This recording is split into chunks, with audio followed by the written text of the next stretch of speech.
अस्सलाम वालेकुम। वालेकुम सलाम। कारी साहब, मिजाज शरीफ कैसे हैं? अल्हम्दुलिल्लाह, आप सुनाएं, खैरियत से हैं? ठीक है माशाल्लाह। मेरे कौन भाई?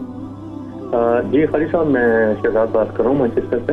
जी शहजाद भाई, ये पूछना था कारी साहब कि ये पित्ते में पथरी हो जाती है, तो अगर 2 सेंटीमीटर पित्ते में पथरी हो जाती है या हो गई है?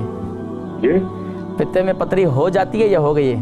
हो गई है। तो वो अच्छा, कहते हैं कि अभी इतनी बड़ी नहीं है कि निकालना पड़े, लेकिन अगर ये खुद ही डिसॉल्व हो जाए, एक तो ये थी बात, तो ठीक। इसका टोटका कोई ऐसी तो दूसरा ये कि ये मसाना कमजोर हो जाता है, उसके वजह से पेशाब ज्यादा आता है। ठीक है। तो ये पेशाब नहीं किसको रोका तकलीफ जाता है? यहाँ सर्दियों में ज्यादा। ये किसको तकलीफ है? 40 हो 45 हो, तो क्या करना चाहिए दोनों का? जब आप प्रोग्राम देखें, मैं जिक्र करता हूँ। पित्ते में पथरी है और मसाने में कमजोरी, जाहिर बात है पित्ते में पथरी जो है इसका बेहतरीन सूरह रहमान की आखिरी आयत है, तबारक अस्म रब्बिका दिल जलाली वल इकराम। एक तो ये करें। दूसरा, ये जो इंजीर है ना, इंजीर रात को गीला करें, सुबह पानी पिएं। उस पानी से और इंजीर खाने से पित्ते की पथरी भी ख़त्म हो जाती है, यकीन जानिए।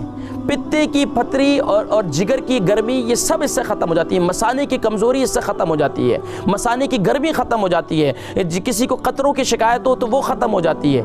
इतनी इंजीर मुफीद है, इतनी मुफीद है। तो शहजाद भाई, ये पित्ते की पथरी के लिए जो है आप ये तबारक अस्म रब्बिका दिल जलाली वल इकराम 41 मरतबा वो आखिर दुरूद शरीफ के साथ जो है उसे यानी कि इस पथरी के जो यानी कि इंजीर वाला पानी है या इंजीर जिसमें गीला करते हैं उसमें पानी में फूकें और वो पानी भी पी लें, इंजीर भी खा लें, तो इंशाअल्लाह मसाने की कमज़ोरी भी दूर हो जाएगी और इंशाअल्लाह पित्ते की पथरी भी दूर हो जाएगी।